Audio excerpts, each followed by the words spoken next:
Glad to hear Virgo rising. It's Cosmic Girl 101 talking astrology for February. Trust you're doing well. We're going to be covering in this video the planets in transits, the planetary alignments, the full moon, the new moon, and of course we're going to be discussing your ruling planet Mercury.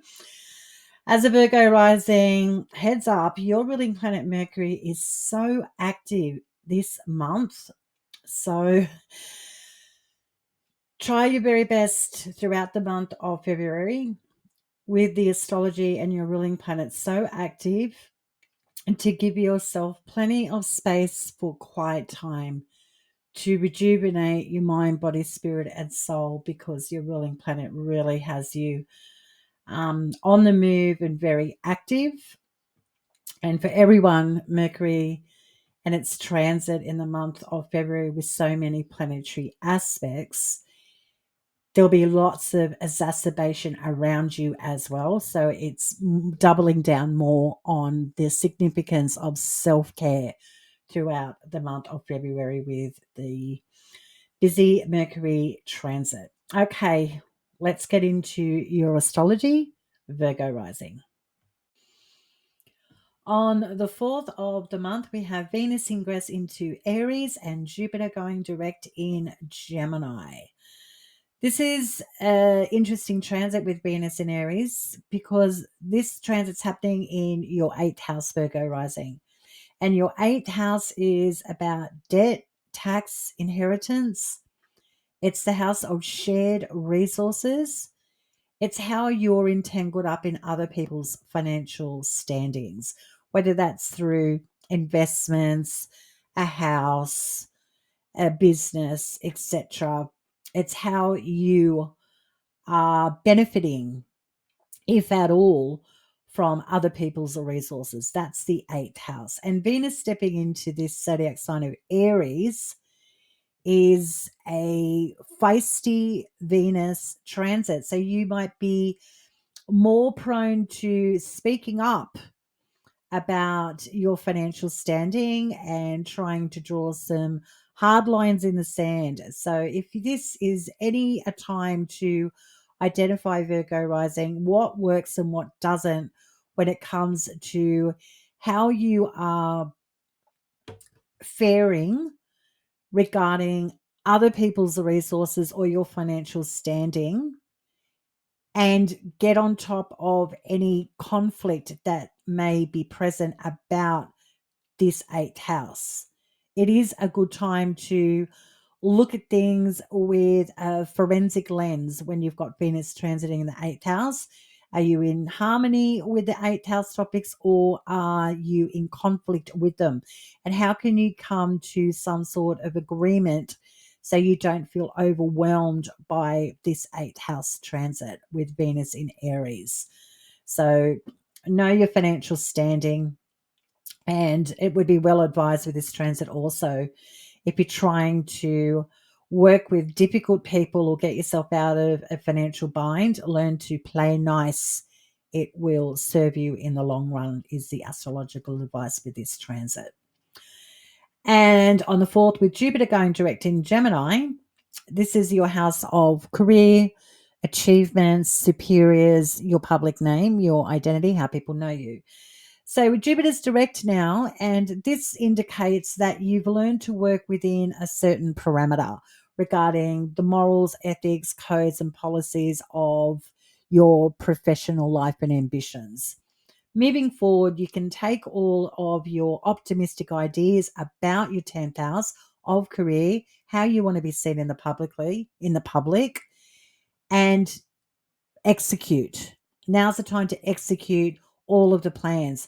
You know the terrain, you've learned what you've needed to know, and now you can go forward confidently with your plans for the future with a more optimistic lens. So you might have been changing team dynamics, changing up policies and procedures in the workplace to get things sorted out.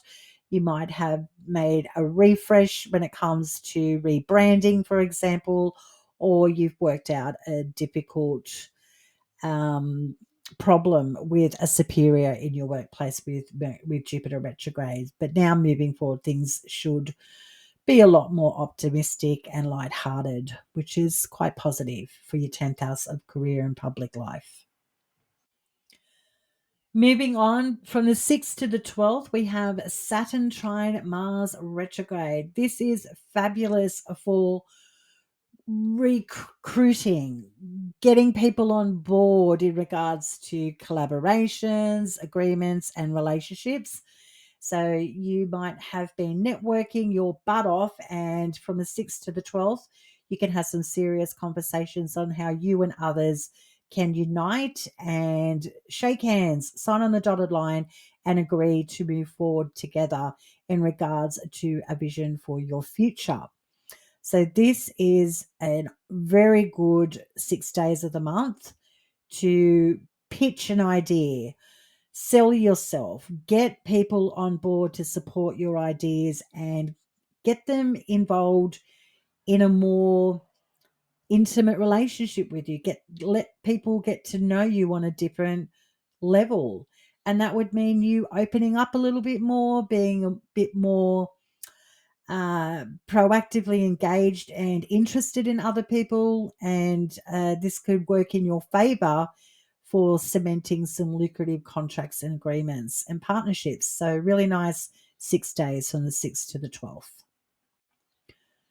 Whilst that's happening from the 10th to the 12th, your ruling planet Mercury is conjuncting the Sun in Aquarius and squaring Uranus and Taurus. And this indicates for you as a Virgo rising that you are trying to secure some sort of concrete agreement or relationship to improve something on the day-to-day regarding health, work, services, and labor. And so you might be trying to work with people in a more harmonious fashion to give you more of an opportunity to make your day-to-day life be more settled. So this is about listening to your body and understanding it's responding in kind to what's going on the day-to-day, and that can be helping you identify that you need to settle something down, and that would mean playing nice with others instead of playing against them.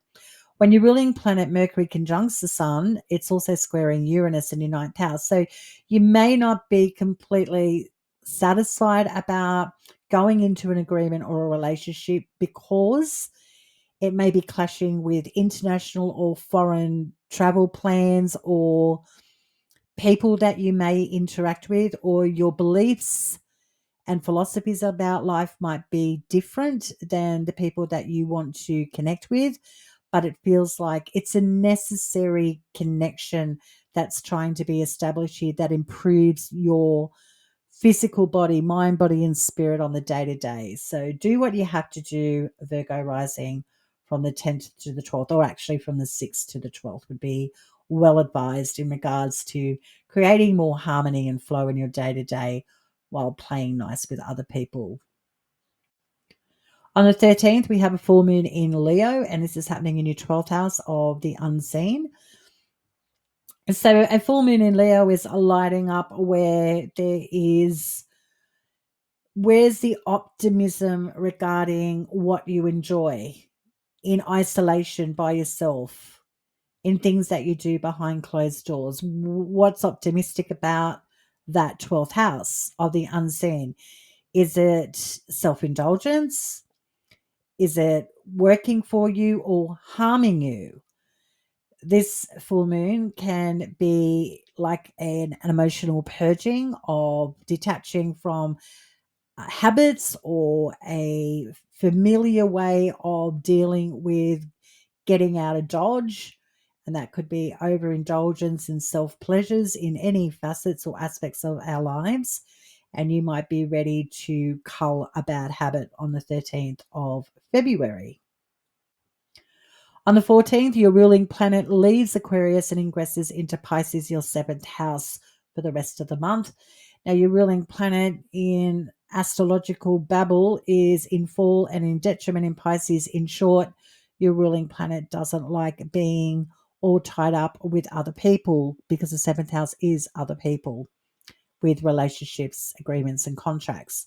So you may struggle with this transit to emotionally identify what it is that you need from other people to uh, get an agenda of yours going or cemented.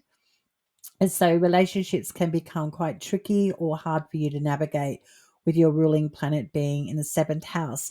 And because that ruling planet of Mercury ruling you, your body, your identity, your sense of self in the seventh house, you could be lost. You could get lost emotionally in relationships and contracts. So know the terrain, know what's healthy for you, and do your very best to have some pretty open conversations when it comes to your expectations, when it comes to agreements, contracts, and relationships. Not particularly easy for you, Virgo rising, with this transit. On the 18th, the sun ingresses into Pisces for 4 weeks. So with the sun transiting in your house of relationships and other people, the optimism and clarity becomes more available.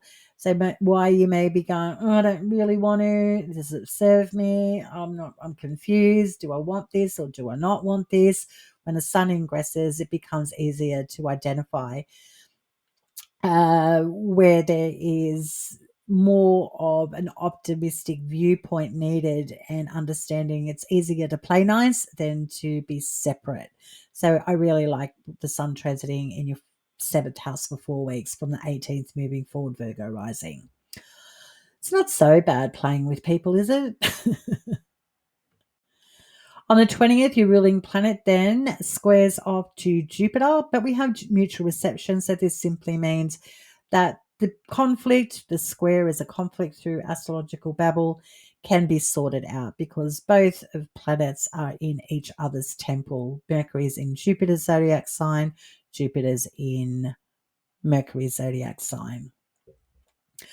So what could be the problem on the 20th? Well, the problem could be with a superior or a relationship or an agreement clashing up with your public image, your name, and your work.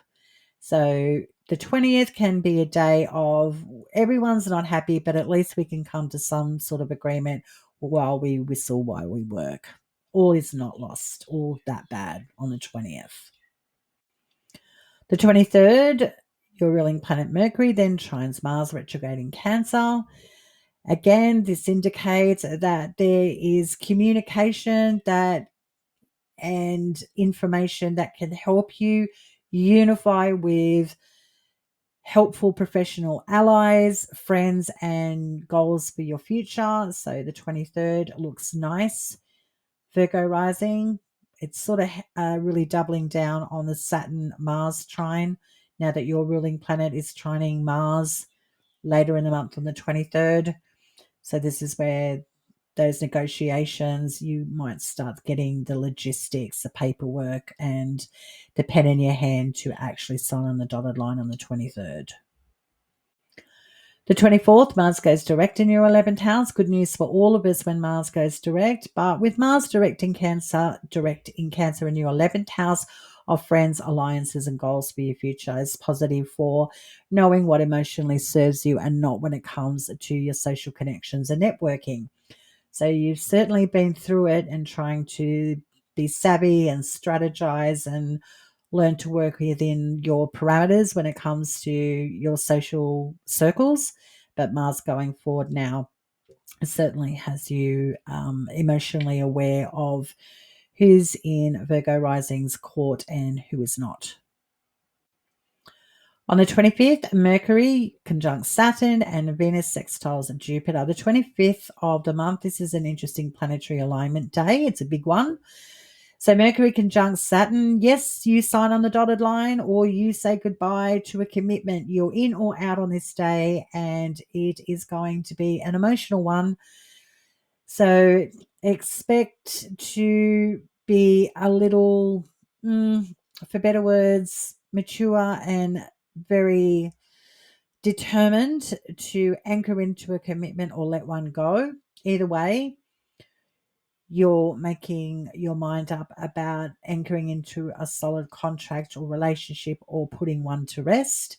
And with Venus sextiling Jupiter, this indicates that whatever you're proactively engaging in or letting go of is improving your finances and your professional life or public name.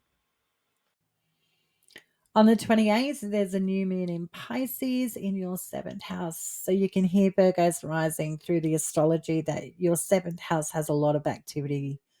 And that's because of the stellium. A stellium is 3 or more planets in one zodiac sign, and in your 7th house, an angle, like an angular part of your chart. This is quite a big deal, what you're processing and actually engaged in the month of February.